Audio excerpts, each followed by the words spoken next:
Much for giving another way to say, I remember him, I remember my mother, the times in the camps, and I also remember those we lost. Thank you.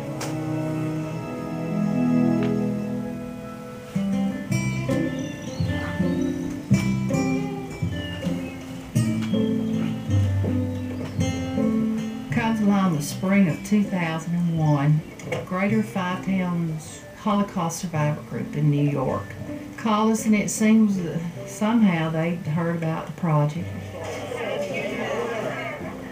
And they wanted to know if they could come to Whitwell and share their survivor stories with our children. And the evening before they spoke to the children at the school, they were invited to the First United Methodist Church for the whole town to meet them. They don't know what Whitwell is, and they're coming from this huge urban area, and they're a little self-conscious or nervous about it. You don't need to be nervous here. We're just home folks. And we're just glad to have them here. My name is Joe. I'm a survivor. I was in Auschwitz for 3 years. I got a number. The number is 124-105. And I'm glad I can come and talk to you guys people. Thank you. I want to remind our members here that our guests should be the first ones to go through the line tonight. And let's have a moment of blessing together. Our Father, we thank you especially for our guests this evening. We ask for special blessings on this food. Fine. How are you, Sandy?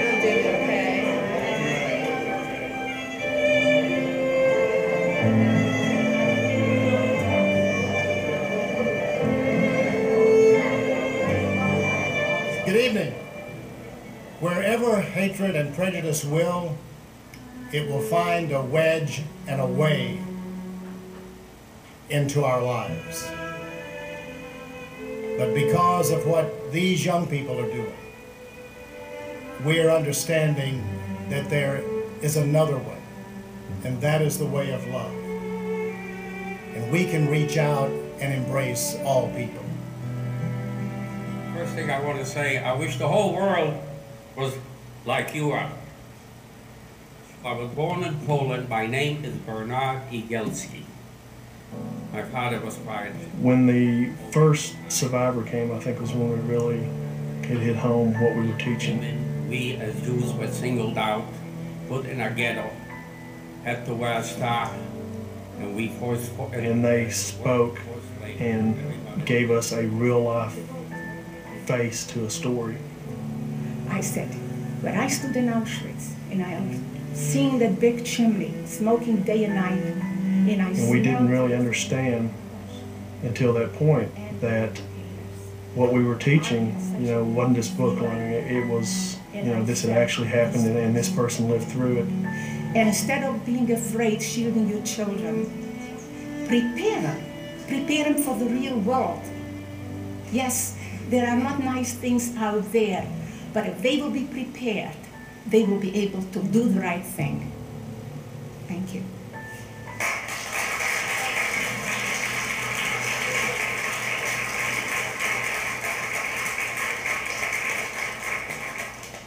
Future generations will have to learn about the Holocaust from the textbooks.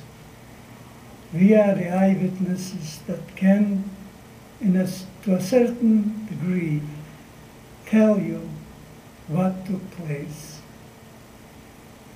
I was born in a small town in Poland. The one who stood out for me was Sam.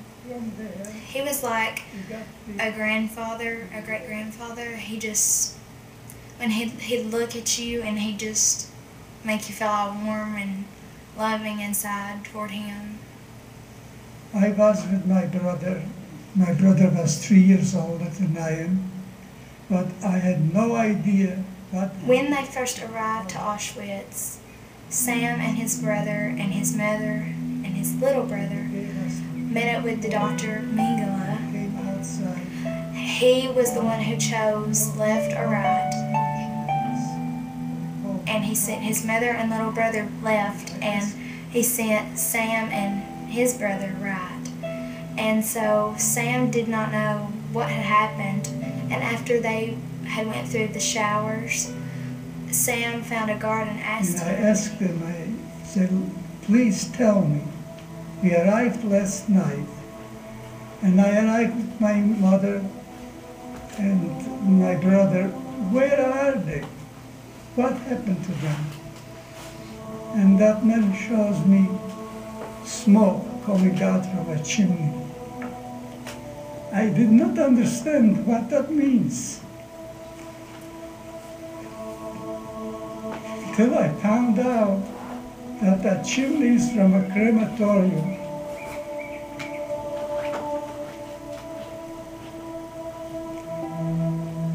I was thinking what it would have been like if that was me in his place and my family and my brothers and my mom. And I was just thinking how horrible that would have been. And I'll never know what he went through. And I only pray to God that my brother should not have been sent to such a place, because he would not survive. To actually see someone who had been through the things that I read about, that was really hard. But I just, as a mother, I kept trying to imagine what that would be like to have my kids taken away from me like that, or, I mean, just not to know where they were. I think that struck me about as hard as anything. Liberated from the Russian. I will tell you one thing. Every one survivor got a story. There's not enough paper in the whole world and not enough pens to write down what these survivors went through. Thank you.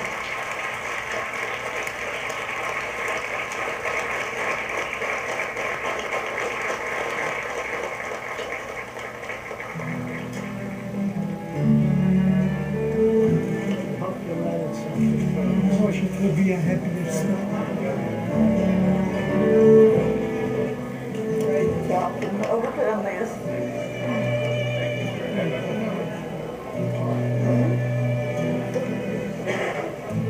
Thank you so much. Awesome. This is a loving community, and I look at it as, I mean, there's no place in the world that this would have been any more appropriate to start. Because this Holocaust project is a project about love and tolerance. And what better place to start than Whitman, Tennessee?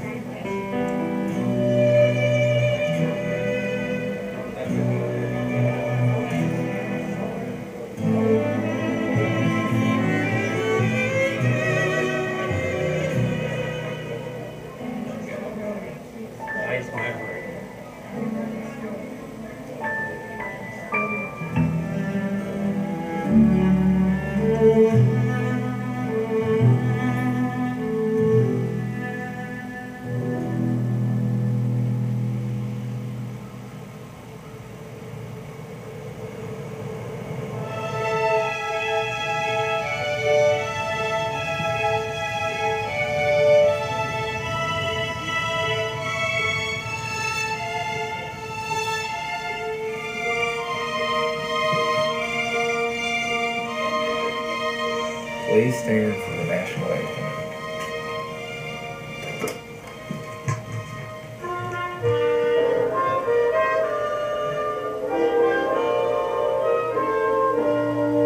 Pledge allegiance to the flag of the United States of America and to the republic for which it stands, one nation, under God, indivisible, with liberty and justice for all. This is our monument of shoes. Commemorates the Jews that are in some of the death camps. The morning after the survivors spoke at the First United Methodist Church, they came to our school because they wanted to see firsthand what the children were doing with this project and have a special time with these students.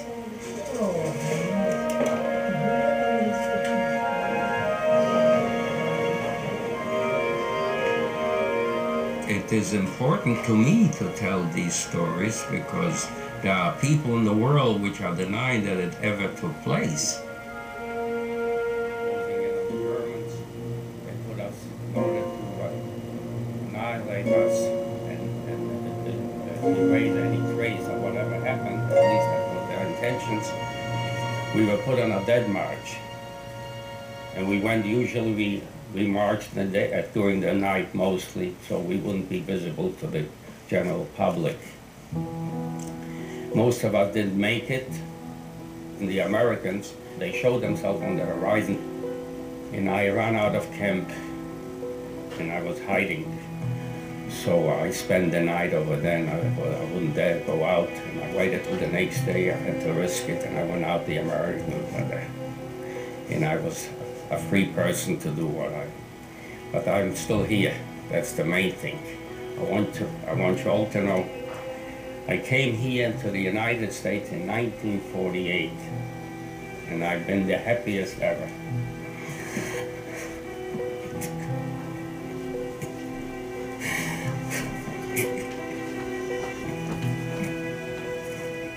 I want you to know, happiness makes me cry more than anything else.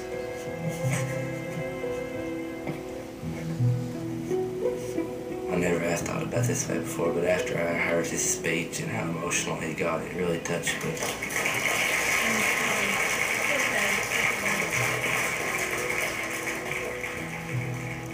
I just can't imagine just one day being at home and the next day being shipped off to a concentration camp and being tortured like that. It just makes no sense why the people in the world let that happen. Made me realize the next time I say the Pledge of Allegiance, I'm going to think of how glad I am that it's a free country and I have the right to do what I feel and say what I say. Just being much more respectful to it. When I was finished, they embraced me and hugged me, kissed me. They couldn't, they never heard this. So some of them cried, because they never heard stories like this here, and they were never in contact with people that experienced it. They dig holes to put them in the To me, they're my heroes because they've been through everything. I'm going to take what they've told me and pass it down with my kids to their grandchildren and so on, and to my friends and my family, where they will always remember that this horrible thing happened, and hopefully they can prevent it from ever happening again. They're learning from what we're teaching, and they're teaching others. And that's the whole point of this project, to teach their children and their grandchildren and their great-grandchildren. Growing up in the South, growing up in rural Tennessee, as I have, I've been exposed to a lot of racial remarks. You know, my dad is the greatest man on earth, and I have no doubt in that, but he has a bias, and he can make racial slurs, and it's not anything against him.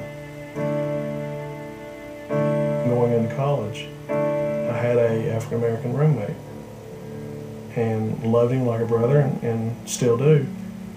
But it was nothing for me to, even sometimes in his presence, say racial slurs and I look back now, I hope that it didn't, I hope it didn't hurt him.